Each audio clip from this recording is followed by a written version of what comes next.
Inside a busy restaurant, a moment of shocking disrespect unfolds in front of everyone. The arrogant man flaunts his entitlement, while the black waiter stands with calm dignity. A symbolic act shifts the air, and one quiet line from the waiter hints that the story has only just begun. "We don't serve people like you. Oh wait, I forgot, you serve us." The words cut through the restaurant like a broken glass against tile. Laughter erupted at one table where a sharply dressed white man leaned back in his chair, smirking. His companions chuckled uncomfortably, but no one told him to stop. The place was alive with the clatter of silverware, murmurs of conversations, and soft jazz spilling from hidden speakers. Families dined, couples leaned close, waiters weaved between tables with trays. Yet the room shifted in that instant. The atmosphere tightened, like air before a storm. At the center of it stood Daniel, a black waiter in his late 50s, his uniform crisp despite long hours. Lines around his eyes carried decades of labor and quiet resilience. His hands, steady from years of service, balanced a tray with practiced grace. He had seen arrogance before, but the deliberate cruelty in the man's voice carried something sharper, a sting aimed at humiliating him. In public, the arrogant man, whose Rolex glinted under the chandelier light, didn't lower his voice. He picked up a piece of half-eaten steak, greasy and dripping, and hurled it across the room. It slapped against Daniel's chest, staining the clean white shirt he wore with pride. The sound echoed louder than the soft jazz ever could. Gasps scattered through the restaurant, a symbolic action. The stain spread like an ugly mark visible to every eye. Daniel didn't flinch. His shoulders stayed straight, his face unreadable. He removed the steak slowly, setting it down on the tray beside him with deliberate calm. That calmness unnerved people more than any outburst would have. Murmurs rippled through the restaurant. A child whispered, "Why would he do that?" A woman pressed her lips together, her fork frozen in mid-air. Most guests, though, did what they always did, pretended not to see, not to get involved. Silence, heavy and suffocating, became another accomplice. The man leaned back smugly. "What? No comeback? You're just here to clean after me, that's your job." His voice dripped with entitlement. His friends glanced at each other, unsure if they should laugh again or look away. Daniel's hand brushed over the dark stain on his shirt. His eyes lifted slowly, meeting the man's. His voice, when it came, was steady, not loud, but carrying enough weight that every corner of the room seemed to hear it. "I serve with dignity, but don't mistake service for weakness." The man blinked, caught off guard. For a moment his smirk faltered, but he forced it back, chuckling nervously, as if to prove he was still in control. Daniel bent, picking up the napkin that had fallen near the man's chair. His hands were calm, but his gaze never broke from the man's face. He placed the napkin gently on the table. It was a small gesture, symbolic, as though to say, "I remain professional even when you abandon humanity." But beneath that calm exterior, the restaurant itself seemed to hold its breath. The jazz carried on, but softer now, drowned by tension. The chandelier light glinted off wine glasses that trembled in uneasy hands. The arrogance in the air clashed with an invisible dignity, and though no one could name it yet, something was shifting. Daniel straightened. His shirt was stained, but his composure was untouchable. His final words before turning toward the kitchen cut deeper than any insult hurled at him. "You'll pay for what you've done." The man laughed, mistaking the words for a waiter's empty retort. But the quiet conviction in Daniel's tone lingered like thunder, waiting at the edge of the horizon. And then, for just a flicker, everyone wondered, who exactly was this man that he could stand so unshaken? Cliffhanger. The restaurant would soon find out. The restaurant tried to return to normal, but it couldn't. Clinking silverware sounded forced, conversations dropped into uneasy murmurs, and even the jazz floating from the speakers seemed to falter mid-note. It was as if the entire room had witnessed something unspoken, a line crossed that could not be erased. At the corner table, the arrogant man leaned back, waving his wine glass like nothing had happened. "Relax," he said to his companions. "Just a joke, he'll get over it."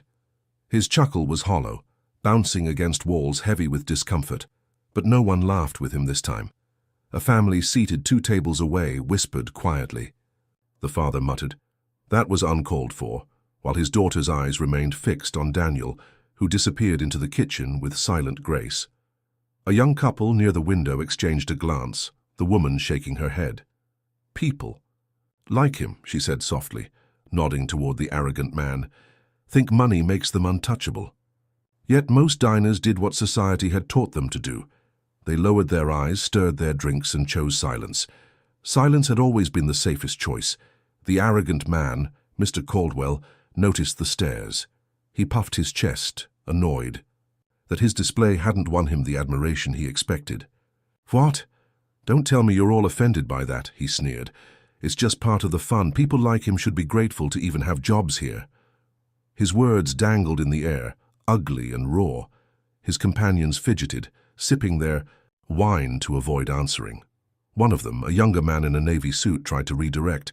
Maybe just let it go, Rick. No need to make a scene. Caldwell's jaw tightened. He hated being told to tone down, especially by someone he considered beneath him socially. His ego demanded fuel, and humiliating Daniel had been his chosen spark. Without it, he felt exposed.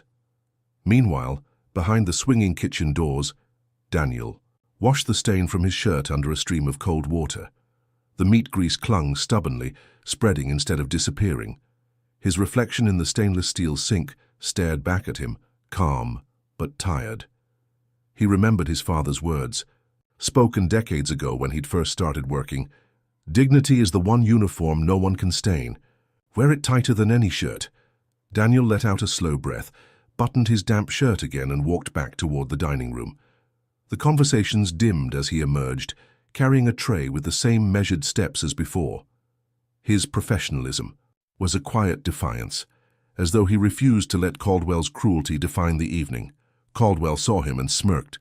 Back again. Didn't think you'd show your face so soon. His voice rose loud enough for the entire room to hear. Daniel placed a glass of water gently on a nearby table, his movements smooth, his expression unreadable. For a moment, Caldwell faltered.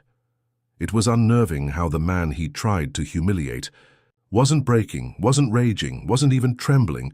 He was simply there, unshaken. A woman in pearls seated not far away leaned to her friend and whispered, "It's almost like he knows something. Did you hear the way he said, 'You'll pay for what you've done'?" Her friend nodded, eyes following. Daniel like he was more than just a waiter. Yes, there was something in his voice, like a promise. Caldwell's laugh rang out again, but this time it carried an edge of unease. He waved for the check impatiently, wanting to end the evening on his own terms, to remind himself he was in control. But control was already slipping, because as Daniel moved gracefully between tables, more and more guests turned to watch him. Not the man in the expensive suit, not the loud voice trying to dominate the room. It was the waiter, calm and dignified, who held their attention. And attention was power. Caldwell could feel it.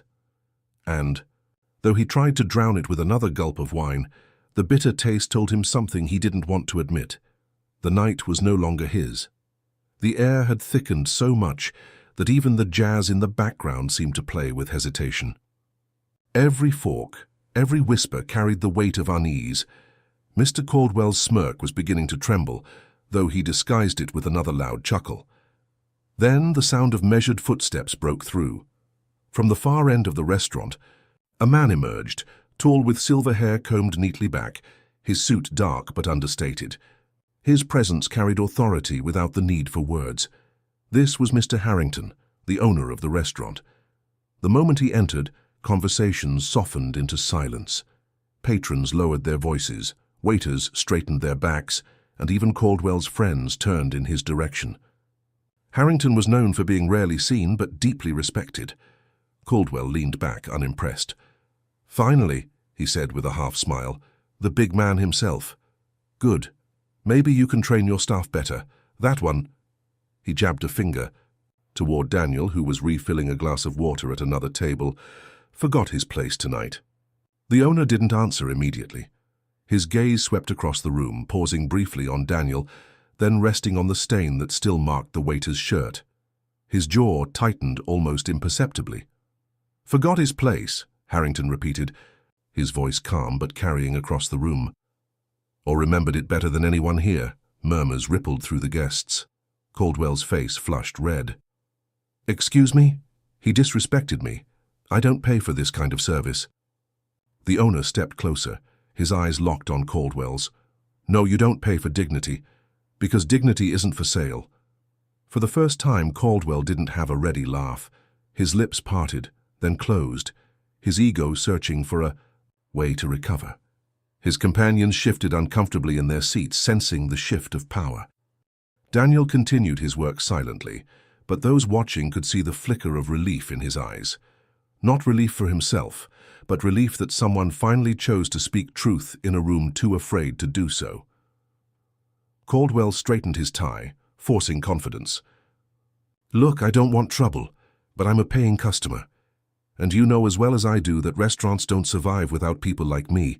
The owner leaned forward slightly, his words deliberate. Restaurants don't survive without people like him. He nodded toward Daniel, who was setting down a plate with the same care he'd shown for 30 years. The room froze.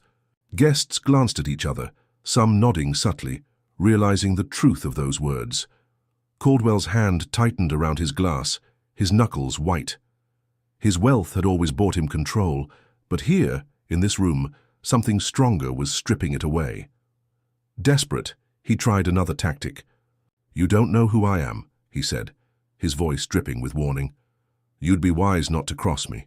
The owner's expression didn't change. And you don't know who he is. His hand gestured toward Daniel again. The sentence lingered in the air, heavier than any accusation, heavier than any insult. A silence swept through the restaurant, everyone waiting, sensing a story beneath the surface. Daniel, calm as ever, avoided the spotlight, but his presence filled the room regardless. For the first time that night, Caldwell's smirk completely disappeared. His arrogance was beginning to fray, thread by thread, and though no one knew it. Yet the unraveling had only just begun. The silence in the restaurant had grown so thick, it pressed against the walls. It wasn't the comfortable quiet of satisfied diners. It was heavy, like air before a storm, charged with the knowledge that something had broken. Daniel moved between tables with his usual composure, refilling glasses, delivering plates, nodding politely to murmured thank yous. His stained shirt clung damp against his chest, the mark of humiliation visible to everyone, yet his posture never faltered.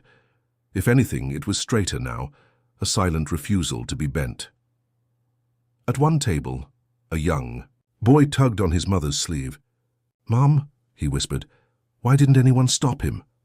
His innocent question carried further than she expected, earning glances from nearby diners. The woman placed a hand on his arm, shushing him gently, but her own eyes lingered guiltily. On Daniel. Caldwell, still seated with his companions, felt the weight of those stares. He swirled his wine impatiently, pretending not to notice, but insecurity gnawed at him. "I don't understand why everyone's acting like I'm the villain." "Here," he muttered, loud enough for half the room to hear. It was a joke. People are too sensitive these days. But the words didn't land. Instead, the uneasy silence deepened, and Caldwell could feel the judgment pressing in on him. He shifted in his chair, suddenly aware that the very room he'd tried to dominate was slipping away from him. At the far end, two older women whispered over their coffee cups. He held himself so calmly, one said, "I couldn't have managed that." The other nodded. "There's something about him, I can't put my finger on it. Like he's lived through worse, and this was nothing new." Meanwhile, the owner, Mr. Harrington, observed quietly, his arms folded. His gaze alternated between Daniel and Caldwell, as though weighing the measure of each man. There was no question in his mind who carried true dignity. Daniel, setting down a tray, felt the eyes on him. He was used to it, the stares, the whispers, the quiet judgments that came with being both black and in service. Yet tonight felt different. Tonight, the silence wasn't just apathy, it was awakening. He could sense it in the way some guests straightened their backs, in the glances of shame exchanged between them. Still, most chose silence. Silence had always been easier. Silence didn't cost anything. Caldwell leaned forward suddenly, his voice rising with false bravado. Why don't you all stop staring and mind your meals? He's just a waiter. That's all he'll ever be." The words landed with a thud, sharp enough to draw gasps. Even his companions looked uneasy now, their loyalty cracking. Daniel finally paused. Slowly, he turned, meeting Caldwell's eyes across the dining room. The quiet in his gaze carried more weight than any argument could. And then softly he spoke, "You see a waiter, that's all you'll ever see." The simplicity of the word sent a ripple through the room. It wasn't anger, it wasn't bitterness, it was truth, raw, undeniable, and unsettling. Caldwell opened his mouth to reply, but nothing came. For once his arrogance had no script. The guests shifted uncomfortably, but beneath that discomfort grew curiosity. Who was this man who could endure such humiliation and still speak with such piercing calm? What history lived behind those steady eyes? Even Harrington, who knew Daniel better than most, felt the stirrings of a question he had long kept unspoken.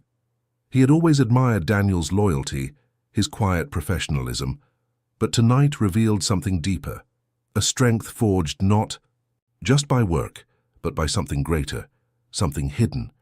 And as the silence deepened again, the restaurant began to sense it too. This was not the end of humiliation. It was the beginning of revelation. Caldwell tipped his wineglass back, draining the last bitter swallow as if it could wash away the gnawing tension inside him. But no amount of wine could dull the truth. The room wasn't on his side anymore. He set the glass down harder than intended, the sharp clink drawing attention. "Honestly," he scoffed, his voice wobbling between arrogance and insecurity, "this is ridiculous. Everyone here acting like I'm the bad guy for telling a joke. What happened to free speech?" No one answered. A woman in pearls simply looked down at her plate. The young couple near the window exchanged glances, choosing not to speak, but clearly disagreeing. Silence had turned into something else now, silent judgment. Daniel passed by calmly with another tray, the faint stain still visible on his shirt. His movements were smooth, dignified, untouched by Caldwell's attempt to strip him of respect. That dignity was the sharpest weapon in the room, though Daniel never raised it deliberately. Caldwell shifted, suddenly uncomfortable under the weight of that calmness. He had spent his life believing power belonged to the loudest voice, the biggest wallet. Yet here, in this restaurant, a man in a stained shirt and worn shoes carried an invisible strength that no arrogance could pierce. Mr. Harrington finally spoke, his tone even but deliberate. "Funny thing about respect, Mr. Caldwell, it can't be bought and it can't be demanded, it's earned. And tonight you've lost more than you realize." Caldwell's jaw clenched. "I'm a customer," he snapped. "Without me and people like me, your business doesn't exist." The owner's eyes hardened. "And without people like him," he nodded toward Daniel, "there is no business at all." The words struck harder this time. Guests looked around, nodding quietly. Even Caldwell's own companions began to lean back, distancing themselves from his unraveling pride. His laughter came out forced now, cracking under pressure. You're all making too much out of this. He's just a server. You all act like he's—" He stopped, searching for words, but the room's eyes pinned him in place. "Like he's what?" Harrington asked, his tone cutting. Caldwell swallowed, suddenly aware that whatever word he chose might destroy him further. He pressed his lips together, saying nothing. Across the room, Daniel refilled another glass of water, his hands steady. Yet in his eyes there was something deeper now, something only a few noticed, a flicker of history, of battles fought long before this night. A couple at a nearby table whispered. "Did you hear the owner?" the man asked. "He said we don't know who he really is. Do you think—" The woman hushed him, but her gaze lingered on Daniel as though seeing him for the first time. Caldwell fidgeted, desperate to claw back the control slipping from his grip. He leaned toward Harrington with a forced smirk. "You don't scare me. I have friends in high places. If I wanted, I could shut this place down tomorrow." The owner didn't flinch. "Then perhaps," he said slowly, "you should think very carefully about who signed the checks that built those places you brag about. Respect runs deeper than money, deeper than you'll ever understand." Caldwell blinked. The words struck, too close to a truth he hadn't expected.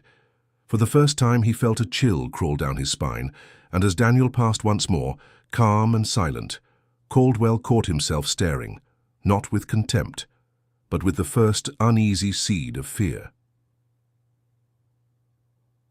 Datti. Chandelier lights glowed softly above, casting golden reflections across polished glasses and silver cutlery. Yet despite the elegance of the room, the atmosphere was fractured, heavy with invisible pressure. Every time Daniel walked by, the hush followed him like a shadow. Caldwell sat stiff in his chair, his fingers drumming nervously on the linen tablecloth. He wanted to laugh again, to reclaim the dominance he had once wielded effortlessly, but the sound wouldn't come. His throat felt dry. His friends avoided his gaze, swirling their drinks, their loyalty leaking away like water through cracks. Daniel moved gracefully, his tray balanced with the same skill he had carried for decades. But it wasn't just his work that drew eyes. It was his silence. He wasn't hiding. He wasn't pretending nothing had happened. He was simply present, calm. And that calmness carried more weight than Caldwell's shouts ever could. At one table, the young boy from earlier spoke again, his voice carrying the bluntness only a child could deliver. "Mom, why is everyone scared of the man in the suit, but not of him?" The mother hushed him, embarrassed, but her cheeks flushed with unspoken agreement. More diners shifted in their seats, the boy's words echoing what they all felt. Caldwell snapped his head toward Daniel, desperate to break the spell. "What are you looking at me for, huh? You think you're better than me?" Daniel didn't answer immediately.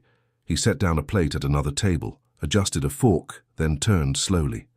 His eyes met Caldwell's, steady, unyielding, and in that silence something stirred, because behind those eyes there was a story.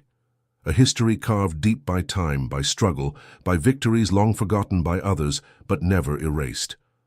It was a story Caldwell couldn't read, but he could feel it. It unsettled him. One of Caldwell's companions leaned closer, whispering uneasily, "Maybe you should just let it go, Rick. He's not reacting the way you expect. It's unnerving." Caldwell slammed his palm against the table. "No, I won't be made a fool of."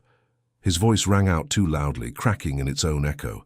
Heads turned, guests frowned. The room was slipping further from him. The owner, Harrington, stepped forward. His calmness was as sharp as a blade.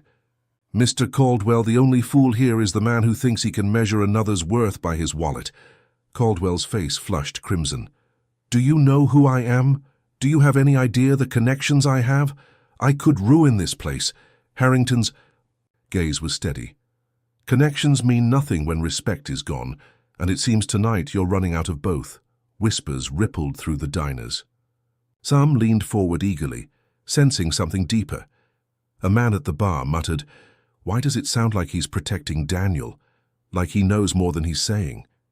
Daniel, hearing the murmurs, felt the familiar sting of eyes on him, but he didn't shrink from it.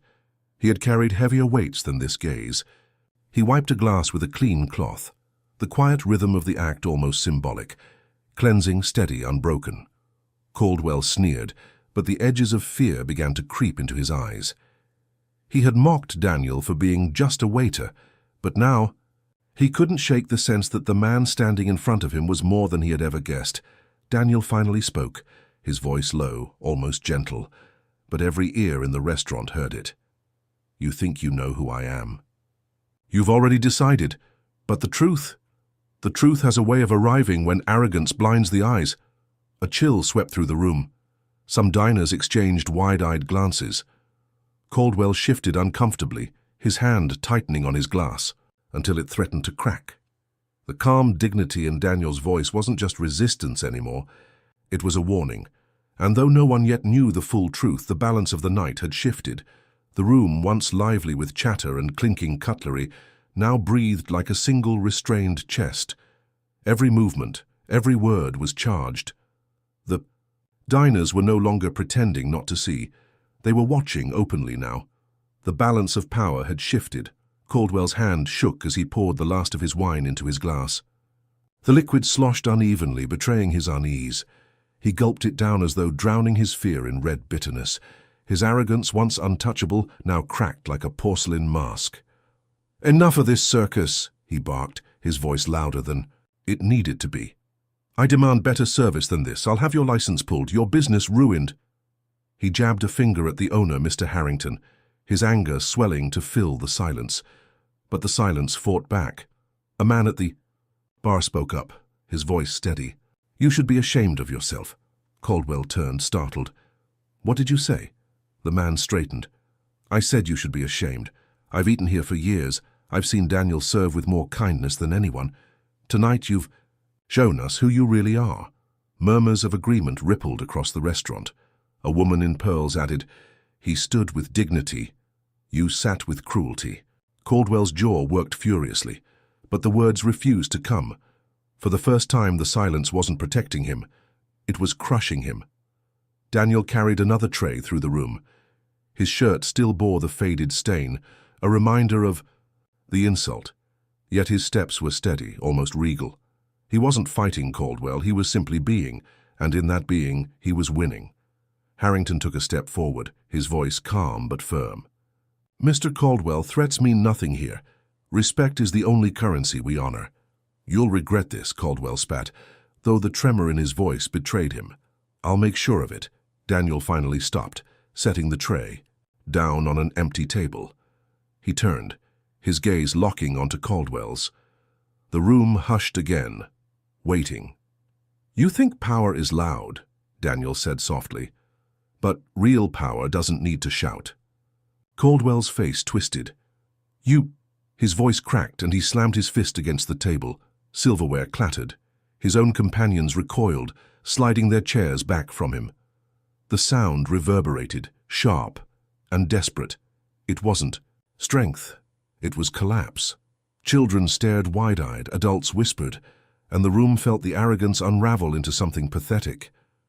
Caldwell's once proud figure now looked small, fragile under the chandelier's glow. Then a voice rose from the back. It was the same boy who had spoken earlier, his voice innocent but piercing. "Why are you so angry at him? He didn't do anything wrong." The honesty of a child sliced deeper than any adult's rebuke. Gasps scattered across the room. Caldwell turned to the boy, his rage faltering when he saw the child's wide, questioning eyes. For a moment his voice caught in his throat. Daniel broke the silence, his tone calm, almost fatherly, because sometimes, when dignity stands tall, arrogance feels smaller than it wants to admit. The words sank into the room, like stones into water, rippling outward. Diners nodded. Caldwell's breathing quickened, his face red, his hands trembling as he tried to hold onto the scraps of control slipping through his fingers. The owner looked at him steadily. "This ends tonight. You've disrespected my staff, my establishment, and yourself, but mark my words, respect has a way of returning its bill." The sentence lingered like thunder on the horizon. Caldwell sneered, but even he felt the inevitability in those words. And as Daniel turned away, continuing his quiet service, one truth began to crystallize in the air. Caldwell was no longer the man in control of the night. Caldwell's knuckles whitened around the stem of his glass. He drained it in a single swallow as if courage could be swallowed with wine. But no courage came, only the bitter taste of loss. "I am not finished here," he roared, standing abruptly. The chair screeched against the floor, the noise sharp enough to cut through the murmurs. "I am a paying guest. You deserve nothing you haven't earned," Mr. Harrington interrupted, his voice cool as marble. He stepped closer, his measured stride a reminder that he was not intimidated. "And tonight, Mr. Caldwell, you've earned only shame." The room hummed with energy, alive with unspoken agreement. Diners leaned in, watching the confrontation unfold, like a play they could not look away from. Caldwell sneered. "Shame? You think you can shame me? I've built this city. My money runs through its veins. I can close this restaurant with a single phone call." Harrington didn't flinch. "Then call. But remember, buildings and money may bear your name, but respect cannot be bought." The words struck harder than Caldwell anticipated. He faltered for half a heartbeat before rallying, slamming his hand on the table. "I will not be spoken to this way." Daniel approached then, silent, his presence commanding without effort. He placed a clean glass of water in front of Caldwell, steady, calm, and unshaken. Caldwell's face twisted. "I don't want your pity." Daniel's voice was quiet but clear. "It isn't pity, it's service, the same service I've given every guest here, no matter how they've treated me, because dignity does not change with the weather." The diners erupted into soft applause, scattered but growing. Caldwell froze, stunned by the betrayal of sound. Applause was supposed to be his companion, his reward. Yet tonight, it clung to Daniel. A woman at the next table leaned forward, her tone firm. "You've humiliated yourself enough. Sit down and take your lesson." Caldwell's rage ignited again, but his words sputtered under the weight of so many eyes. He felt the shift, the invisible current pulling power from his hands. He was no longer feared. He was no longer admired. He was simply exposed. Harrington reached into his jacket pocket and pulled out a folded piece of paper. He smoothed it carefully, then set it on Caldwell's table. "What is this?" Caldwell demanded. "The bill," Harrington replied evenly. Caldwell barked a laugh, sharp and hollow. "You think a piece of paper can humble me?" "It's not the numbers that matter," Harrington said. "It's the reminder. Every act carries a cost. Tonight you've accrued a debt of respect, and this is me handing it back to you. Not as punishment, as truth." The words hung heavy, thick in the air. The paper seemed to burn on the table, more than just ink and figures. It was a mirror. Daniel stood beside it, his eyes calm. "Sometimes the most expensive thing in life is the dignity you tried to take from someone else." Caldwell's lips parted, but nothing came. He stared at the bill, as if it mocked him, as if it whispered every insult he had hurled, every ounce of cruelty he had poured. The restaurant grew eerily quiet, waiting for his reaction. Finally, Caldwell laughed again, but the sound was different this time. It was broken, desperate, the laugh of a man realizing the walls were closing in.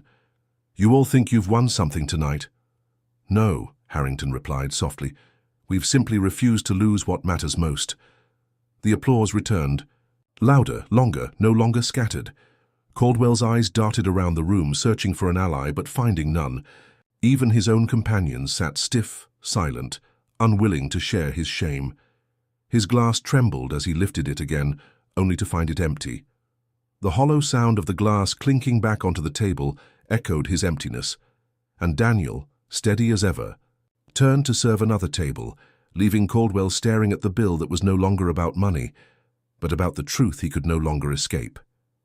Caldwell's chest heaved as he stood alone, the spotlight of shame cutting through him sharper than any blade. For the first time in his life, he felt the weight of silence pressing down heavier than applause. The bill sat before him like a verdict, the ink on the page louder than his voice had ever been. "You think this means anything?" he spat, his tone trembling between anger and fear. His words aimed at Mr. Harrington, but they seemed to ricochet back at himself. "It means everything," Harrington replied calmly. He did not raise his voice, yet it carried across the room with ease. "Because tonight you've shown us all who you truly are, and Daniel has shown us who he truly is." All eyes turned to Daniel, who remained still, one hand resting lightly on a tray, his posture composed, his expression unshaken. He didn't need to gloat. His silence said enough. Caldwell's eyes blazed. "You people?" He pointed around. The restaurant at the gathered diners, his finger quivering with rage. "You'll regret turning on me. You don't bite the hand that feeds you." But a voice rose from the crowd, steady and unafraid. "You've mistaken feeding for choking." A murmur of agreement rippled through the room. Caldwell's face reddened, his power slipping further from his grasp. He turned to his companions, the very men and women who had laughed at his cruel jokes only hours earlier. But now their gazes avoided his, their bodies stiff, unwilling to share in the flames of his disgrace. One of them, a businessman with graying hair, stood abruptly and muttered, "I won't be part of this," before walking out. Others followed, leaving Caldwell more isolated with every step. He staggered, desperate. "You can't leave me. Do you know who I am?" "Yes," another voice answered firmly. It belonged to a young woman near the back, her chin raised high. "We know exactly who you are. That's the problem." The room fell into a heavy silence. Caldwell's breathing quickened, chest rising and falling in uneven bursts. His arrogance, once a fortress, was now a fragile shell cracking under every word. Mr. Harrington took a deliberate step forward, his presence commanding the space. Power. Mr. Caldwell, is not in titles or wealth, it's in respect. And respect is something you've spent your life squandering, Caldwell sneered, though his lips trembled. And what about him? He jabbed a finger toward Daniel. What has he ever done? He's just a waiter. A servant. Daniel finally moved. He set his tray down carefully and stepped forward. His footsteps soft but echoing in the silence. When he spoke, his voice was calm, almost gentle, yet it carried the force of truth. You see me as less because you've never learned to see beyond your own reflection. But tonight it isn't about what I do, it's about what I refuse to do. I refuse to become like you. The words struck harder than any insult. Gasps swept through the room, followed by a swell of applause, louder, steadier this time. Caldwell's face drained of color. He reached for his glass only to realize again it was empty. His hand trembled, and he let it drop, the sound of it hitting the table like the final note of a funeral song. You think you've defeated me, he whispered, more to himself than to anyone else. His voice cracked, a hollow echo of the man who had once dominated every room he entered. No, Harrington said softly, you've defeated yourself. We only stopped pretending otherwise. The truth was undeniable. Caldwell's kingdom of arrogance had collapsed in front of everyone. The emperor had no clothes, and for the first time he knew it. He stumbled back into his chair, his body heavy with exhaustion, his spirit stripped bare. His eyes darted around the room, pleading for someone, anyone, to save him. But the faces that met his gaze were not filled with fear or admiration. They were filled with clarity. Daniel remained standing, calm as ever. Dignity doesn't shout, he said quietly, his words like a whisper of wind cutting through a storm. It endures, and in the end, it outlives arrogance. The applause rose again, thunderous, no longer polite but powerful, an anthem of solidarity. Guests stood from their tables, their claps echoing like a gavel slamming down in judgment. Caldwell covered his face with his hands, shoulders trembling. For the first time in his life, laughter did not follow him. Respect did not follow him. Only silence and shame. The collapse of his power was complete. And yet through the ruin, Daniel stood unshaken, the living proof that quiet dignity could outlast even the loudest arrogance. The clatter of silverware and hushed voices melted into silence. The restaurant, once alive with chatter, had become a courtroom, a theater, and a stage of truth all in one. Every gaze was fixed on Caldwell, the man who only hours ago sneered, laughed, and threw food at a black waiter as though he were invisible. Now he sat frozen, sweat tracing down his temple, his face drained of arrogance. The once proud smirk had vanished, leaving only a hollow man cornered by the truth. Owner Harrington stood firm, his presence steady as stone. Mr. Caldwell, his voice carried across the room, calm but sharp as a blade. You came into my establishment, insulted my staff, desecrated the dignity of a man who has done nothing but serve with grace. And now, he lifted a single folded paper from the counter. You will pay. The air thickened. Caldwell's eyes flickered. Pay? What the hell is this? You think you can embarrass me like this in front of all these? He paused, his words faltering as he noticed every table, every pair of eyes, white, black, young, old, watching him with judgment heavy enough to crush. This isn't just a bill for the meal, Harrington said, stepping closer, his footsteps echoing in the quiet. This is a bill for respect, for every slur, every act of humiliation, every ounce of dignity you thought you could strip away. He laid the paper flat on Caldwell's table. Caldwell leaned forward, his trembling hands opening it. His eyes darted across the page, confusion, giving way to disbelief. What is this? He muttered. It's a donation, Harrington said firmly. $10,000, directed to the community foundation Daniel's father built. The foundation that sends young black students to medical school, to law school, to places where men like you never thought they belonged. The crowd gasped softly. Daniel, standing at a distance, felt his chest tighten. His father's name, his legacy, now stood between him and the man who tried to crush him. "You can't make me," Caldwell stuttered. "I can," Harrington interrupted, his voice low but immovable.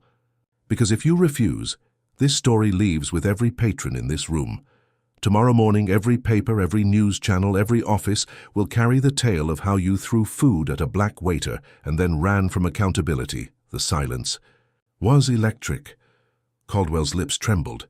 His hands shook as he realized he wasn't in control anymore. He couldn't buy silence, couldn't bully his way through reputation. The walls of arrogance had caved in. A fork clinked gently against a plate. Someone whispered, "Sign it." The whisper grew into a murmur. The restaurant united demanded justice. Daniel's voice finally broke the moment, calm yet ringing with unshakable strength. "The same hands you used to throw food," he said softly, "are the hands you'll now use to write a different story." Caldwell turned toward him, his pride crumbling. The waiter's uniform looked simple, but Daniel's eyes held a weight greater than wealth. For the first time, Caldwell seemed small, like a child caught in the act, unable to hide behind arrogance. With shaking fingers, Caldwell picked up the pen. His jaw clenched, his pride resisted, but the eyes of the room bore down like a verdict. Slowly, reluctantly, he signed his name. When the last stroke hit the paper, Harrington folded it gently, his expression unreadable. "Justice," he said, sliding it into his jacket pocket. The room erupted, not with applause but with something heavier. A collective sigh, a release of tension that had held everyone hostage since the first cruel act. Caldwell shoved back his chair, muttering curses under his breath, but the power in his voice was gone. As he stumbled out, no one moved aside. No one cleared a path. He walked through a corridor of silent judgment, every face a mirror to his disgrace. Daniel remained still. Only when the door swung shut behind Caldwell did he let out the breath he had been holding. Harrington turned to him, his stern face softening. "Your father would be proud," he said quietly. Daniel's eyes glistened. "He always told me, dignity outlasts everything, even hate." The words lingered in the air like a benediction. At a corner table, a child tugged at her mother's sleeve. "Mama," she whispered, "the waiter, he looks like a hero." Her mother smiled faintly, nodding. "He is." Daniel stood a little, taller, the sting of humiliation replaced with something far stronger. Not revenge, not pride, but peace. The room had seen the truth, and the truth had spoken louder than hate. As he gathered the empty plates with steady hands, he felt the weight of the night transform. What started as cruelty had ended as a lesson, a bill paid not with money alone, but with the collapse of arrogance. The restaurant slowly returned to life, chatter rising again, but now it carried a different tone: respect, reverence, change, and tea. Outside, in the cool night air, Caldwell vanished into the shadows, stripped of the power he thought untouchable. Daniel, meanwhile, carried forward his father's legacy. With quiet steps, with steady dignity, with the knowledge that sometimes justice does not shout, it simply hands the bill.